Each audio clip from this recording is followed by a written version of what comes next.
보도록 하겠습니다. 요한계시록 11장 7절에서부터 보겠습니다. 제가 먼저 읽겠습니다. 그들이 그 증언을 마칠 때에 무저갱으로부터 올라오는 짐승이 그들과 더불어 전쟁을 일으켜 그들을 이기고 그들을 죽일 터인즉 그들이 시체가 큰 성 길에 있으니 그 성은 영적으로 하면 소돔이라고도 하고 애굽이라고도 하니 곧 그들이 주께서 십자가에 못 박히신 곳이라. 백성들과 족속과 방언과 나라 중에 사람들이 그 시체를 사흘 반 동안을 보며 무덤에 장사하지 못하게 하리로다. 이 두 선지자가 땅에 사는 자들을 괴롭게 한 고로 땅에 사는 자들이 그들이 죽음을 즐거워하고 기뻐하여 서로 예물을 보내리라 하더라. 3일 반 후에 하나님께로부터 생기가 그들 속에 들어가매 그들이 발로 일어서니 구경하는 자들이 크게 두려워하더라. 하늘로부터 큰 음성이 있어 이리로 올라오라 함을 그들이 듣고 구름을 타고 하늘로 올라가니 그들이 원수들로 구경하더라. 같이 읽습니다. 그때에 큰 지진이 나서 성 10분의 1이 무너지고 지진이 죽은 사람이 7천이라. 그 남은 자들이 두려워하여 영광을 하늘의 하나님께 돌리더라. 아멘. 오늘 지난 마지막 계시록을 전했던 말씀 두 증인이라는 말씀을 가지고 나누었었습니다. 그 두 증인이 이제 증언을 마칠 때에로부터 시작하는 7절의 말씀부터 시작하겠습니다. 우리 7절 같이 한번 더 읽겠습니다. 그들이 그 증언을 마칠 때에 무저갱으로부터 올라오는 짐승이 그들과 더불어 전쟁을 일으켜 그들을 이기고 그들을 죽일 터인즉. 아멘. 여기 보니 그 두 증인 우리가 이미 말씀을 통해서 두 증인에 대한 말씀을 보았어요. 두 증인이 뭐였습니까? 기억나시나요? 그 두 증인은 법적인 용어로서 두 사람 이상 두세 사람이 있어야만 증인으로서 그 효과가 있습니다. 그래서 두 증인이라고 얘기합니다. 증인은 그냥 전해 들었다는 얘기 아니라 실제로 내가 보았고 내 명예를 들고 내 고백인 거예요. 내가 보았고 경험했고 체험한 거예요. 나에게 일어난 일이에요. 그래서 그 일을 고백하는 것이에요. 그래서 두 증인의 의미가 거기에 있습니다. 그리고 이 두 증인의 이 이야기는 바로 예수 그리스도라고 이야기할 수 있고 다시 그것을 정확하게 우리에게 이야기한다면 나와 내 안에 있는 그리스도예요. 근데 그리스도의 영이 나입니다가 바로 두 증인이라고 이야기하였습니다. 지금 오늘 이 두 증인이 이제 1260일 동안 1260일 3년 6개월 42개월 동안 이제 증언의 일들을 쭉 하였다고 이야기하고 있습니다. 그가 입었던 옷은 굵은 베옷이었다라고 얘기했습니다. 굵은 베옷은 심한 극한 슬픔 그리고 그 속에서 자기의 회개하는 심령이 되었을 때에 그 굵은 베옷을 입는다. 즉 다시 말해서 내가 잘못된 것들을 매일매일 고백하면서 다시금 제자리로 돌아오는 것. 회개는 자기의 자리로 돌아오는 거예요. 바른 자리로 오라오는 거예요. 잘못을 뉘우치는 것이 아니라 뉘우치고 바른 자리로 돌아오는 거예요. 오직 그리스도의 영이 납니다로서 1260일의 시간들을 보내었다라는 것입니다. 그런데 오늘 본문에서 무저갱에서 짐승이 올라왔다고 이야기하고 있습니다. 그리고 이 짐승으로 말미암아 전쟁이 벌어졌어요. 전쟁이. 그리고 이 전쟁에서 그 두 증인이 죽었다 이야기하고 있습니다. 무저갱에서 올라온 것은 사탄입니다. 사탄은요, 예수님께서 공생애를 시작할 때도 시험하셨고 또 공생애가 마쳤을 때에도 가룟 유다에게 이제 예수를 팔라고 사주하였던 것이 사단입니다. 그리고 대제사장과 그 무리들에게 예수를 넘겼고 예수가 붙잡혀서 십자가에 결국은 못 박게 한 원인, 조종한 것이 사탄입니다. 사탄은 내가 나, 무저경, 내가 나야에 여기에서 살아갑니다. 그리고 여기서 왕노릇하는 것이에요. 그래서 내가 나야를 사주해서 두 증인을 죽도록 몰고 가는 존재인 것입니다. 여기에 오늘 이 표현에 제가 이 말씀을 준비하고 오늘 아침에 또 말씀을 묵상하면서 크게 저에게 와닿는 단어가 뭐였냐면 전쟁이라는 단어예요. 전쟁은요, 그냥 싸웠다, 다투었다, 마음이 상했다, 그것이 아닙니다. 전쟁은 죽고 사는 문제입니다. 생명의 문제예요. 생명을 걸고 싸우는 거예요. 여기서 지면 죽는 것이고 여기서 살면 살 수 있는 거예요. 그 모든 것을 또 취할 수 있는 것입니다.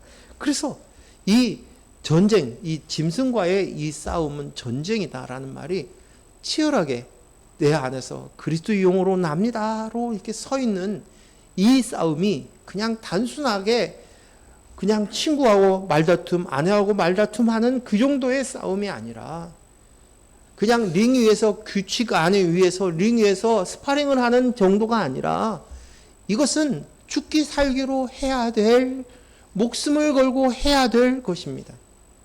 그래서 전쟁이라는 단어입니다. 그래서 오늘 이 전쟁을 우리가 보려는 거예요. 물론 단순하게 뭐 며칠 7일 만에 전쟁이 끝났네 뭐 이럴 수도 있지만 3년 6개월이 지나도 여전히 지금도 전쟁이 진행되고 있는 우리 지구상에 있는 나라들이 있지 않습니까? 이 전쟁이 있어요. 우리나라도 지금 전쟁에 완전히 마감되어 있는 상황이 아니잖아요. 북한과 남한의 사이가 정전을 했을 뿐이지 완전히 마무리된 것은 아니에요. 전쟁 중이라고 이야기할 수 있는 거예요. 오늘 우리는 이 땅 안에서 끊임없이 전쟁을 하고 그곳에서 전쟁에서 승리해야 될 줄로 믿습니다. 그런데 오늘 이 전쟁에서 두 증인이 죽었습니다. 죽었어요. 예수님께서 십자가에 못 박혀 죽으셨습니다. 그러자 그들은 승리했다고 이제는 그들의 근심거리, 골칫덩어리가 사라졌다고 좋아했을런지 모릅니다. 그런데 예수님께서 십자가에 못 박혀 죽으시고 하신 말씀이 무엇이었습니까? 내가 다 이루었다 라고 말씀하셨어요. 이 말씀은 예수님께서 목적하신 것을 다 이루셨다는 거예요. 하나님의 뜻을 다 이루셨다는 것이에요. 이 말은 좀 더 얘기하면 구원의 사역을 다 이루셨다는 것이 승리를 선언한 말씀인 거예요. 승리하셨다는 것이에요. 이것은 이 세상 사람들의 가치관과 세계관을 가지고 있는 사람들, 눈에 보이는 것이 전부인 사람들 앞에서는 웃기는 이야기고 알아들을 수 없는 이야기고 아이러니하게 이야기할런지 모릅니다. 그런데 언젠가 제가 어느 책에서 보니까 참 승리자는 모든 사람들이 예수가 진 전쟁인 줄 알았지만 그는 참 승리자였다. 그 이후에 그 예수는 온 세계를 다 정복하였다. 그런 문구를 제가 읽어본 적이 있습니다. 오늘 예수님께서는 이 땅에 오셔서 참 승리자였다고 이야기하고 계십니다. 왜요? 그것은 예수님이 하신 목적을 다 이루셨어요. 생명을 주셨다는 거예요. 생명을 그처럼 주고 싶었던 생명의 면류관, 영생의 면류관을 주고 싶었던 그 일들을 예수님이 내가 되셔서 십자가에 죽으심으로 그것으로 말미암아 성취하신 것입니다. 이 이야기는 그러므로 죽음이 곧 승리라는 것입니다. 이 이야기는 창세기 3장 15절에 이미 하나님께서 이 일에 대한 예언을 말씀을 해주셨습니다. 창세기 3장 15절 말씀 읽겠습니다.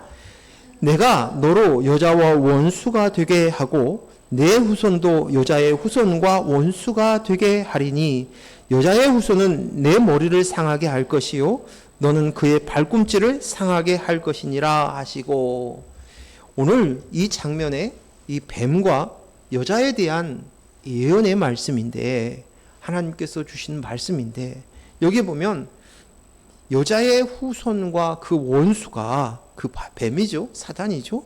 그것이 여자의 후손은 그 뱀의 머리를 상하게 할 것이고, 그 뱀은 발꿈치를 상하게, 여자의 발꿈치를 상하게 할 것이다. 여자는 교회죠, 저와 여러분인 것이에요.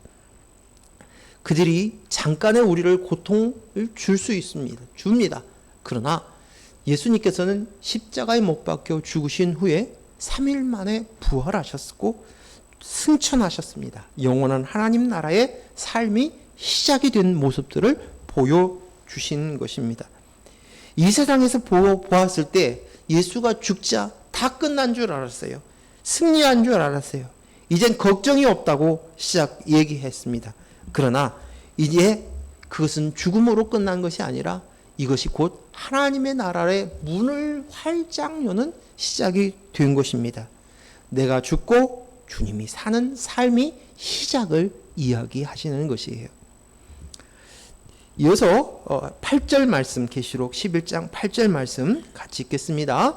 그들이 시체가 큰 성길에 있으니 그 성은 영적으로 하면 소돔이라고도 하고 애굽이라도 하니 그들이 주께서 십자가에 못 박히신 곳이라. 아멘. 두 증인이 죽은 시체가 큰 성 길에 있다라고 얘기합니다. 근데 그 큰 성이 어떤 성이냐? 영적으로 얘기하면 소돔이래요. 그리고 애굽이라고 얘기하고, 그곳은 예수님께서 십자가에 못 박히신 곳이라는 것이에요. 예수님이 십자가에 못 박히신 곳이 어디지요? 골고다예요. 골고다는 예루살렘에 있습니다. 우리가 생각할 때 예루살렘에 있는 그 골고다 언덕에서 예수님이 십자가에 못 박혀 죽으셨다. 그래서 여기 있는 큰 성은 예루살렘 성이다라고 해석하는 경우도 있습니다. 그렇습니다. 그 말도 맞을 수가 있습니다. 그러나 이 말씀을 계시록 18장 2절 말씀을 한번 읽겠습니다. 시작.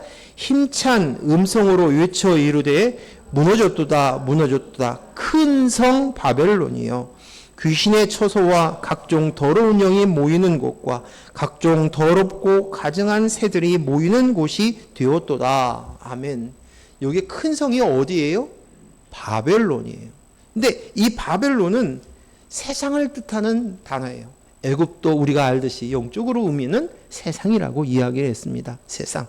소돔과 고모라도 세상입니다. 심판받아야 될 그 땅, 세상의 결국은 이것이다라는 것을 보여주는 영적 의미의 그 소돔과 고모라입니다. 예수님이 십자가에 못 박혀 죽으신 그것도 예루살렘 성에 있는 골고다 언덕이었지만, 이 말씀은 바벨론, 세상의 가치관과 세상의 그 세계관이 작동하고 그 속에서 이제 그 하나님의 다스림이 없는 이 땅을 이야기하는 것으로 봐야 되는 거예요. 그래서 그때는 예수님이 십자가에 못 박혔던 그 예루살렘 성은 다른 의미에서, 영적인 의미에서 거룩한 성이라고 표현될 수 있지만 지금 바벨론의 땅인 거예요. 세상이 만연한 가운데 사단의 권세 아래에 있는 땅인 것입니다. 그래서 이 바벨론에서, 이 세상에서 두 증인이 죽었습니다. 이 세상의 인본으로 살아가는, 내가 나야로 살아가는 이 두 짐승과의 싸움에서 두 증인, 내가 나야가 승리한 거예요. 그리스도 영으로 납니다가 아니라 그것이 가지고 있는 내가 나야가 승리한 것이. 그러나 그곳에서 예수 그리스도가 죽은 것입니다. 그런데 이 시체가 길 위에 있다, 길 위에 방치되었다라고 이야기합니다. 이 세상 사람들은 율법과 행위로 사람을 판단하고 평가합니다. 그 기준으로 자기만의 가지고 있는 가치관으로 이게 맞아? 저것이 틀려? 라고 얘기합니다. 예수님은 이 땅에 왔을 때 예수님의 모습들이 그들의 눈에, 그들의 법에, 그들의 생각에, 가치관에 어긋나는 사람이었어요. 맞지 않는 사람이었어요. 시기하고 질투했습니다. 그래서 바리새인 율법사 제사장들의 손에 의해서 예수님이 죽으신 것입니다. 그들은 이것으로 예수에 대한 문제가 다 해결되었다고 생각했을런지 모르나, 그들의 골칫거리가 사라졌다고 이야기했을런지 모르나, 예수님은 하나님이십니다. 하나님의 아들이십니다. 하나님의 영 그리스도가 있는 예수 그리스도이십니다. 그런데 그들의 법과 율법, 생각, 가치관에 의해서 기꺼이 십자가에 못 박혀 죽으셨습니다. 그냥 억지로 죽으신 것이 아니라 기꺼이 예수님의 선택하신 것이에요. 그래서 죽어주신 것이에요. 죽어주신 것이에요. 그것은 사랑이었습니다. 저와 여러분을 구원하기 위하여서, 생명을 주시기 위해서 기꺼이 그 길을, 고난의 길이고 고통의 길이었지만 그 십자가의 길을 선택하여서 죽으신 것입니다. 이것의 그 본심, 예수님의 본심은 죄의 문제를 해결하기 위해서 기꺼이 그 길을 가셨어요. 왜요? 인간으로서는 스스로 그 문제를 해결할 수 없는 것을 아시기 때문이에요. 죄인이 죄인을 대신할 수 없기 때문이에요. 그 죄의 문제는 우리가 할 수 있는 일이 아니라 오직 하나님만이 그 문제를 해결할 수 있기 때문에 하나님이신 예수님이 기꺼이 사람의 몸으로 오셔서 내가 되셔서 내 대신 죄가를 지불하십니다. 그리고 그 죄의 문제를 해결하시고 깨끗한 그릇이 된 우리에게 성령 그리스도를 부어주심으로 이제는 참 생명 얻은 자, 영생을 가진 자가 되게 해 주신 것입니다. 어찌 보면 예수님은 겉에 보이는 것만 보는 영적 소경인 사람들에 의해 죽으셨을 뿐이지 진짜는 예수님의 뜻대로, 소견대로 하나님의 영광을 드러낸 십자가의 승리였던 것입니다. 우리도 마찬가지입니다. 저와 여러분도 마찬가지입니다. 우리 지난주에 공동체에 대한 말씀들을 했는데 저와 여러분도 똑같이 너나 나나 차등이 없이 똑같이 오직 이제 그리스도의 영으로 납니다가 되었습니다. 그런데 여기에 앞서서 우리는 이 세상의 가치관, 세계관, 이 세상의 법과 율법에서 죽어야 된다는 것이에요. 그것에 죽어야만 온전히 그리스도의 영으로 납니다로 승리할 수 있는 것입니다. 그들의 평가와 판단, 비난, 공격이 아무리 거세다 할지라도 이제는 그것으로 인해서 영향받지 않는 존재가 된 것이에요. 왜요? 예수님이 내가 되셔서 십자가에 못 박혀 죽었어요. 우린 죽은 자예요. 산 자인 것처럼 살고 있지만 사실은 죽은 자예요. 시체가 그들의 판단이 아무 영향을 끼칠 수 없어요. 그들의 정죄가 더 이상 우리를 공격할 수 없는 것이에요. 그 생각 안에서 머무는 거예요. 오직 우리는 하늘에 사는 자로 다시 태어났습니다. 이 세상과 하나님 나라를 같이 살 수는 없습니다.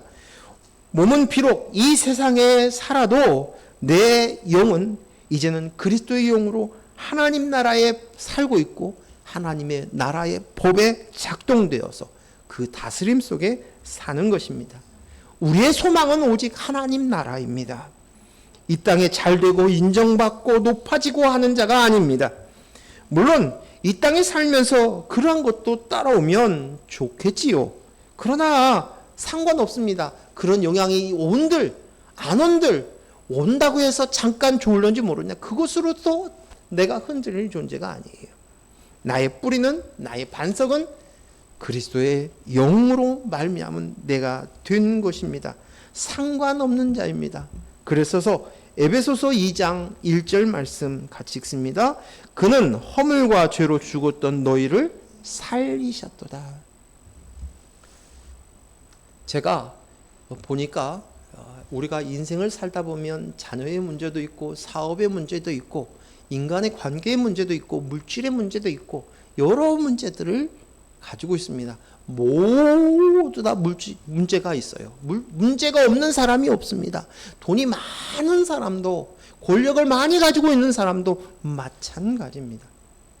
그런데 이 많은 문제 가운데서 생명의 문제 앞에 두니까 이 다른 문제는 아무 문제가 아니더라고요. 생명의 문제 앞에서는 그 다른 기타 이 문제는 중요한 문제가 아닌 것이에요. 정말 중요한 건 생명의 문제구나. 그렇구나. 오늘 저와 여러분에게 문제가 없다는 얘기가 아니에요. 이 땅 안에서 여러 가지 갈등과 고통과 또 마음에 흔들리는 마음이 생겨날 수 있어요. 상황에서. 그런데 생명의 문제 이 일 앞에서는 이제는 그것이 중요한 문제가 아니에요. 더 이상 큰 영향을 끼칠 수 없는 거예요. 이것이 죽고 산다는 이 사실이 이 문제에 달렸다고 하니까 물질을 그렇게 아웅다웅하면서 전략하려고 했던 그 물질도 중요한 것이 아니에요. 오늘 우리는 그리스도의 영으로 우리가 생명을 얻은 자, 이 생명을 가지고 우리가 이 땅 안에서 훈련하고 싸우면서 살아가는 존재인 줄로 믿습니다. 골로새서 2장 13절 말씀도 같이 읽습니다. 또 범죄와 육체의 무할례로 죽었던 너희는 하나님이 그와 함께 살리시고 우리의 모든 죄를 사하시고. 아멘. 오늘 우리는 하나님께서 그리스도와 함께 우리를 살리신 줄로 믿습니다. 9절 말씀 읽겠습니다. 같이 읽습니다. 백성들과 족속과 방언과 나라 중에서 사람들이 그 시체를 사흘 반 동안을 보며 무덤에 장사하지 못하게 하리로다. 길 위에 있었던 이유는 장사하지 못하게 했기 때문에 그 짐승들이 그랬다는 것이에요. 왜? 죽은 자를, 더군다나 예수님께서 십자가에 못 박혀 죽으셨던 그 나라는 어떤 나라예요? 조금만 넣어도 시체가 부패해버려요. 그래서 곧장 장사합니다. 우리는 3일장으로 또 길게는 5일장으로도 합니다. 그런데 오늘 두 증인이 3일 반 동안 길 위에 방치되었는데 이것의 이유가 장사 지내지 못하게 한다는 거예요. 그건 뭐예요? 자신들의 승리를 이야기하고 싶은 거예요. 축하하고 싶은 거예요. 또 이 일로 인해 또다시 이런 자들이 도전을 경계하는 거야. 너희들 이렇게 돼? 이렇게 되면 예수처럼 된다? 두 증인처럼 된다? 그렇게 얘기할 목적들이 있었던 것이에요. 예수님은 십자가에 죽으신 이후에 아리마대 요셉에 의해서 장사되었다고 합니다. 그리고 예수님의 예언대로 그 무덤에서 3일 만에 일어나셨습니다. 그런데 그때 우리가 봐야 될 것이 뭐냐면 3일 동안 무덤을 지켜보던 자들이 있었어요. 이제 여기에 보다라는 이 말의 원어의 뜻은 뭐냐? 지키다, 지켜보다, 그런 뜻이에요. 지켜보다. 그래서 그들이 이제 예수님의 무덤을 지키던 자들이 있었어요. 예수님 무덤을 보는 거예요.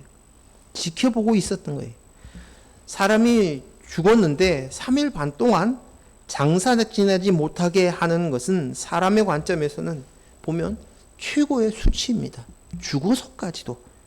죽어서까지도 의심과 불신 속에서 지켜보는 거예요. 예수님의 죽음이 그러합니다.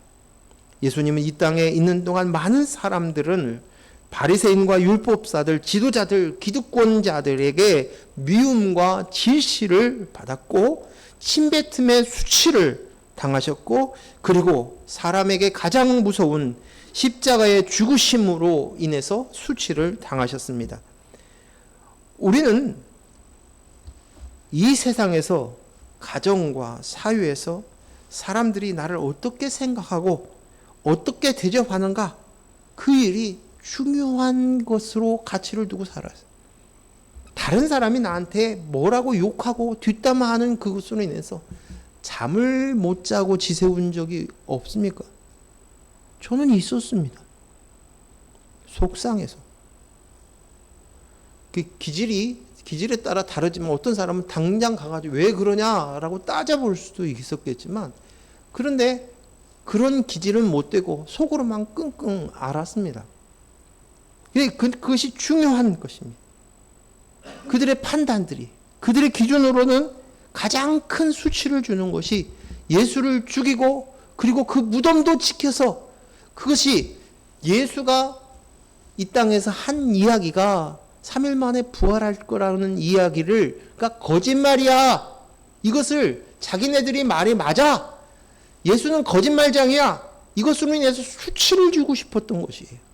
그래서 지켜본 것이에요. 오늘 그 시체가 거리 위에 3일 반 동안 길거리에 있었다는 거예요. 장사 지내지 못하고 있었다는 거예요. 그러나 죽은 자에게는 그 수치가 아무것도 아니에요. 영향이 없다는 거예요. 그렇죠? 죽은 자에게는 그들이 어떤 평가를 하고 어떤 인정을 얘기하고 어떤 이야기를 하든지 간에 어떤 욕을 하더라도 죽은 자에게는 더 이상 아무것도 아닌 거예요. 오직 이 세상을 살고 있는 자에게는 그것이 클런지 모르지만 그것으로 살고 있는 자들에게는 큰 영향이 있을런지 모르지만 아무것도 아니라는 것이에요. 이미 예수님은 십자가에 죽으셨어요. 사람의 몸이 되어서 기꺼이 죽으셨어요. 오늘 저와 여러분도 죽었다는 사실이에요. 그들의 평가는 상관없습니다. 내게 정말 중요한 건 이제 그리스도의 영으로 납니다. 유리바다로 사는 거예요. 유리바다로. 제가 그 목사 안수를 받을 때 저희 교계의 가장 큰 어른이었던 장경재 목사님이 저희 노예에 같이 서울에 있는 같은 노예에 계셨던 목사님이셔요. 박윤선 박사님의 목회 제자였어요. 그런데 이 장경동 목사님이 그때 이제 저희가 마지막으로 목사 안수를 받고 소천을 하셨는데 그분이 그런 말씀을 하셔요. 여러분 목사 이 안수를 받기 위해 그때 한 서너 명 되셨던 것 같은데 앉혀놓고 얘기하시는 거예요. 여러분은 이제 유리집에 사는 것과 똑같습니다. 그렇게 말씀을 하시는 거예요. 여러분의 삶이, 여러분의 가정이, 여러분의 자녀들이 모든 것들이 모든 사람들이 그 유리집에 살고 있는 당신을 지켜볼 것이요. 그 이야기를 하는데 그 말이 인상이 깊었습니다. 그래서 지금도 기억을 하고 있는데 여기에서 제가 이야기하고 있는 이 유리바다, 유리집은 그런 것이 아니에요. 다른 사람의 평가, 다른 사람의 눈, 바라보는 것, 지켜보는 것, 그 문제가 아니라 내가 내 안에 정말 그리스도의 영으로 나입니까? 아닙니까를 바라보는 것이에요. 다른 교인들의 평가가 아니라 내가 내 속을 들여다보는 거예요. 내 속을 훤히 들여다보는 거예요. 나는 훤히 바라보면서 나는 오직 그리스도의 영으로만 나입니다 하고 투명한 사람이 되어주는 것이 정말 이 지구상에 투명한 물고기도 있고요. 투명한 개구리도 봤어요. 보셨어요, 여러분? 아마존에 개구리가 여러 종류가 우리가 있는 여러 종류가 있는데 그 중에 투명한 물고기 그 개구리가 있어요. 근데 그 개구리는 그 속에 있는 장기가 뭘 먹으면 먹은 것이 다 보여요. 투명하게. 그래서 장기가 멋멋이 무슨 장기들이 있는가도 다 보이고 그리고 그 먹이가 내려가는 걸 뭘 먹고 지금 소화시키고 있는 그 장면까지도 다 볼 수 있는 거예요. 정말 신기하더라고요. 오늘 그러한 것처럼 오늘 내 상태에 내가 보는 거예요. 그리스도의 영으로 납니다. 그 시로 그 모습으로 내가 무엇을 먹었는지 무엇으로 살고 있는지 무슨 가치로 살고 있는지 내가 투명한 유리바다 위에 살아가는 것입니다. 내 속에 무엇이 있는지 우리는 매일매일 점검하고 확인하고 그렇게 같이 살아가는 자인 줄로 믿습니다. 내가 무엇에다 가치를 두고 무엇에다 의미를 두고 있는지 이것이 훤히 보여지는 거예요. 내 속에서. 10절 말씀 같이 읽겠습니다. 이 두 선지자가 땅에 사는 자들을 괴롭게 한 고로 땅에 사는 자들이 그들의 죽음을 즐거워하고 기뻐하여 서로 예물을 보내리라 하더라. 여기 보니까 땅에 사는 자들이 괴로웠대요. 왜요? 두 선지자 때문에, 두 증인 때문에 괴로웠다요. 그래서 이제 그 두 증인이 죽자 기뻐하면서 예물을 주면서 좋아했다는 것이 이 말씀이에요. 왜 두 선지자가 땅에 사는 사람들을 괴롭게 했을까요? 그래서 결국은 너무 괴로워서 이 두 증인을, 두 선지자를 죽이는 거예요. 예수님은 땅에 사는 자들에게 미움이었어요. 골칫거리였어요. 그들은 예수 때문에 괴롭다고 표현합니다. 그들은 그들의 조상부터 내려오는 율법에 따라서 살았어요. 계명에 따라 살았어요. 그리고 그들은 특별한 선민이라고 생각하였어요. 철저히 그 율법에 따라 살았고 그 뜻에서 그 행위로 살아가는 자라고 생각이 되었는데 예수님이 오시고 나서부터는 그것이 흔들리기 시작하는 거예요. 예수님은 달랐어요. 말씀이신 그 율법의 말씀의 주인이신 예수님이 오셔서 그분이 사시고 하시고 있는 그 공생애 동안 그가 이적을 베푸시고 또 많은 무리들이 그를 따르고 그런데 그 말씀이 이 세상에 우리가 알고 있는 그 율법과는 다른 거예요. 하나님의 말씀을 이야기하고 있는데 다른 것이에요. 예수님은 진리이신데 진리가 오자 이 세상이 놀라는 거예요. 빛이 오니 어둠이 놀라는 거예요. 그 메시지가 그들을 괴롭혔어요. 마치 그들 생각에는 미꾸라지 한 마리가 온 우물을 다 뿌옇게 어지럽힌다고 생각이 되었어요. 그래서 그들의 미움이 갈수록 더 커집니다.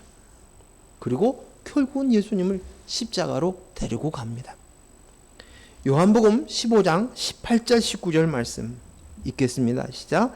세상이 너희를 미워하면 너희보다 먼저 나를 미워하는 줄 알라.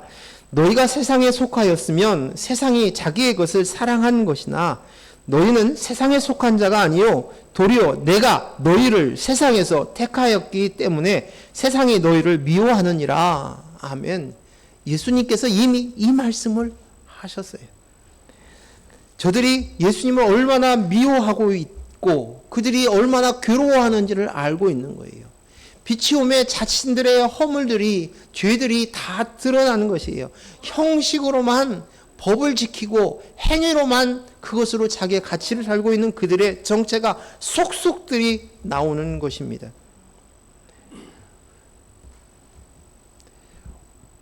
그런데 오늘 이 말씀을 이렇게 보면서 우리 자신을 한번 생각해 봐요. 나는 좀 다른가? 전 그렇지 않은 것 같아요. 예수님은 이 땅에 오셔서 그들의 눈에 가시였는데, 괴로움이었는데, 오늘 우리는 이 세상을 살면서 좋은 관계를 맺고 싶은 마음이 있어요. 누구와든지 친절하게 지내고 싶은 거예요. 트러블 없이 지내고 싶은 거예요. 평화하고 싶은 거예요. 잘 지내자. 이것이 인사예요. 우리 싸우지 말고 잘 좋은 관계를 가지고 있다. 라는 거예요. 그래서 여기다 목적을 두는 거예요. 이것이 되지 않았을 때 괴로운 거예요. 예수님께서 이 땅에 오신 건 내가 평화를 주는 게 아니라 검을 주러 오셨다고 얘기하셨어요. 왜요? 이 세상 사는 사람들과 우리는 영이 다른 사람이 되었어요. 영이 다르고 우리가 어떻게 행동을 했고 어떻게 말을 해서 그들이 괴로운 것이 아니에요. 우리의 있는 존재 자체만으로도 그들에게는 괴로움이 될 수밖에 없는 거예요. 우리와 다름으로 인하여서 고통스러워야 당연한 것이에요. 그런데 우리는 그러한 우리인데도 예수 그리스도의 십자가로 말미암아 얻은 생명 그리스도의 영이 있는데도 불구하고 그것을 억제시키고 내가 그들과 똑같아지려고 아닌데도 불구하고 그 속에서 그들의 생각에 공감했고 공유하면서 끄덕끄덕하고 친절하게 잘 지내고 싶은 마음이 있는 거예요. 그런데 오늘 하나님께서 이야기하시는 것은 뭐냐면 내가 거룩하니 너희도 거룩할지니라고 말씀하셨어요. 거룩은 뭐예요? 구별되는 것이에요. 구별의 뜻입니다. 거룩은 깨끗하다는 그런 뜻이 아니라 구별된다는 얘기예요. 즉 다시 말해서 너희가 이 땅 안에 살더라도 하나님의 거룩한 구별된 것처럼 하나님 나라에서 살라는 것이에요. 구별된 삶을 살라는 것이에요. 하나님 나라의 삶을 하나님의 영으로 그리스도의 영으로 살라는 것이에요.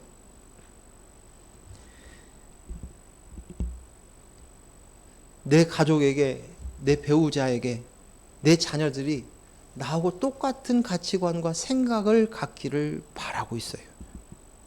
안 하면 강요를 해요. 어렸을 때는 일방적으로 될런지 모르지만 아이가 점점 커지면 다른 거예요. 평생을 다른 생각과 가치관으로 같이 분위기가 다른 상황 속에서 살았던 두 사람이 만났는데 서로가 배우자끼리 나와 똑같은 생각, 가치관을 갖기를 강요하는 거예요. 다투는 거예요. 너네 집은 왜 그러니? 우리 집은 안 그러는데. 서로가 그렇게 얘기하면서 싸우는 거예요. 그래서 그것이 고통스럽다는 거예요. 계속적으로 똑같기를 바라는 것. 이건 아예 처음부터 싫은 거예요. 잘못된 거예요. 그래서 절대 가족이든 누구든지 간에 절대 이야기하지 말아야 될 것이 종교와 정치래요. 정치. 그것에 대해서는 이야기하지 말라는 거예요. 교회 안에서도 마찬가지라는 거 이야기합니다. 내가 나하고 같은 생각 갖기를 동일하게 바라는 이 마음 속에서는 우리가 지난주에 우리가 생각했던 것처럼 자기 존재감을 찾으려고 해요. 나타나려는 거예요. 그래서 찾으려고 하는 거예요. 상대에게서, 내 새끼에게서, 내 친구에게서, 내 배우자에게서 찾으려고 하는 거예요. 모두 다 내가 나야인 것이에요. 이것을 우리가 알아야 돼요. 우리가 본래 이런 존재구나. 이것을 분별할 수 있어야 합니다. 그리고 오히려 전쟁이 일어나야 돼요. 전쟁이. 보이지 않는 영적 전쟁이 우리 속에 일어나야 되고 우리가 핍박을 당하고 따돌림을 당해야 정상인 거예요. 이게 마땅한 것이에요. 그들에게 핀잔을 들어야 맞는 것이에요. 그래서 핀잔하는 그들을 또다시 내가 나하고 똑같은 생각이 갖게 하려고 하는 것도 내가 나야인 거예요. 우리는 그럴 필요가 없는 거예요. 그래서 오직 나만이 내 안에서 오직 그리스도의 영으로 나입니다. 그리고 같은 영을 가진 사람들을 만나게 되면 우리는 한 공동체이구나. 하나이구나.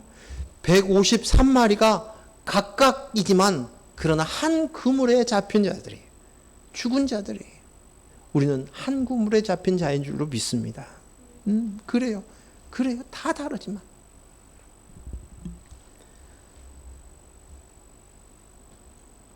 11절 말씀 읽겠습니다. 시작. 3일 반 후에 하나님께로부터 생기가 그들 속에 들어가매 그들이 발로 일어서니 구경하는 자들이 크게 두려워하더라. 3일 반 후에 하나님께로부터 생기가 들어와서 살아났다는 것이에요. 뭐예요? 부활한 거예요. 부활하는 거. 예? 그리고 이것을 주목하고 지켜보던 자들이 있어요. 그들이 두려워했다. 예수님의 부활을 보고 그들이 두려워했다는 거예요. 구경하던 자들, 지키던 자들이 무서워하기 시작했다라고 이야기하고 있습니다. 마태복음 28장 11절에서 13절 말씀 읽습니다. 시작. 여자들이 갈 때 경비병 중 몇이 성에 맞습니까? 성에 들어가 모든 된 일을 대제사장들에게 알리니 그들이 장로들과 함께 모여 의논하고 군인들에게 돈을 많이 주어 이르되 너희는 말하기를 그의 제자들이 밤에 와서 우리가 잘 때에 그를 도둑질하여 갔다 하라. 오늘 요한복음의 마태복음의 28장의 마지막 장이잖아요. 그 속에서 그 이야기를 기록하고 있어요. 경비병들이 예수님의 무덤을 굳게 지켰습니다. 그런데 그들이 예수님의 부활을 목격한 사람들이에요. 하지만 대제사장과 장로들에게 뇌물을 받고 그것을 거짓말합니다. 거짓 증언을 합니다. 똑같이 예수님의 부활을 목격했는데도 불구하고 그들이 회심한 것이 아니라 거짓 증언을 뇌물을 받고 이 세상에서 사는 가치로 사는 것이 뭐예요? 돈이잖아요. 물질이잖아요. 그것으로 거짓 증언을 하였습니다. 예수님은 죽은 지 사흘 만에 부활하셨습니다. 그것은 죽었다가 다시 사신 것이었고 하나님으로부터 오는 생기가 그에게 돌아왔습니다. 이 모습은 창세기에도 에스겔에서도 이 말씀에 대해서 미리 이야기하셨어요. 창세기 2장 7절 말씀 읽습니다. 여호와 하나님이 땅의 흙으로 사람을 지으시고 생기를 그 코에 불어 넣으시니 사람이 생명이 되니라. 아멘. 에스겔서 37장 10절 시작. 이에 내가 그의 명령대로 대언하였더니 생기가 그들에게 들어가매 그들이 곧 살아나서 일어나 서는데 극히 큰 군대더라. 에스겔의 환상이죠. 뼈 무덤에서 생기가 들어가니까 그들이 살아나 큰 군대를 이루는 장면입니다. 생기가 들어가서 생명이 되었다고 이야기하고 하시는 것이에요. 예수님의 부활에 말씀하신 것이고 이 사건은 예수님과 같이 저와 여러분에게도 이 일이 일어난다는 거예요. 생기, 생명, 그리스도가 들어감으로 우리가 생명이 된 거예요. 예수님의 부활을 우리는 첫 열매라고 얘기합니다. 첫 열매라는 것은 예수님의 부활의 모습들이 오늘 우리에게도 똑같이 여자들에게 교회에게도 성도들 안에서도 이 부활의 역사가 일어날 것을 말씀하고 계시는 것입니다. 말씀이 들어가면 우리가 살아납니다. 그리스도의 영으로 살아납니다. 이 일이 예수를 만난 여자들만 본 것이 아니라 예수를 지키던 자, 보던 자, 구경하던 자들도 그것을 봅니다. 그리고 크게 두려워하는 것입니다. 그들은 두려워할 수밖에 없습니다. 그들이 상상했던 것이 아니기 때문에 이 세상에서는 있을 수 없는 일이 벌어진 것이에요. 그들의 상식으로는 죽으면 끝나고 그것을 흙으로 끝나는데 이제 살아난 것입니다. 그 일이 실상이에요. 오늘 저와 여러분에게 이 일이 일어나는 줄로 믿습니다. 그리고 그 속에서 우리가 사는 자예요. 두 증인은 죽었으나 사람의 눈의 가치로 봤을 때는, 가치관으로 봤을 때는 다 끝난 것이고 진 싸움이라고 생각이 들는지 모르지만 그러나 생기가 들어와서 진짜 승리하는 장면을 보여주시는 것입니다. 12절 말씀 읽습니다. 하늘로부터 큰 음성이 있어서 이리로 올라오라 함은 그들이 듣고 구름을 타고 하늘로 올라가니 그들의 원수들도 구경하더라. 이제 승천하시는 장면을 보게 됩니다. 여기에서 우리가 두 가지 것을 특별히 더 생각해야 할 것이 있어요. 첫 번째는 하나님의 부르심을 받은 자, 즉 허락된 자, 선택된 자, 그리스도의 영으로 살아남은 자들만이 하늘로 올라갈 수 있다는 것이에요. 하늘의 부름을 받아야 된다는 것이에요. 그리고 우리의 최종 목적지는 어디예요?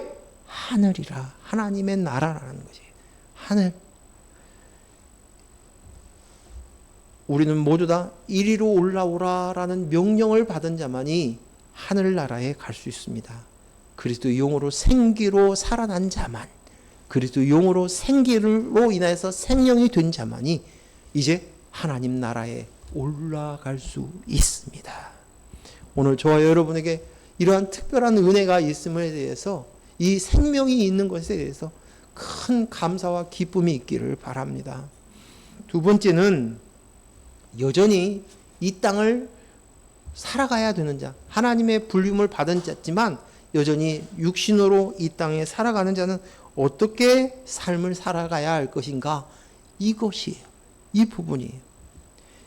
열왕기하 2장 9절 말씀 읽습니다. 시작. 건너매 엘리야가 엘리사에게 이르되 나를 내게서 데려감을 당하기 전에 내가 내게 어떻게 할지를 고하라. 엘리사가 이르되 당신의 성령이 하시는 역사가 갑절이나 내게 있게 하소서 하는지라. 오늘 이 장면이 무슨 장면인지 아시죠?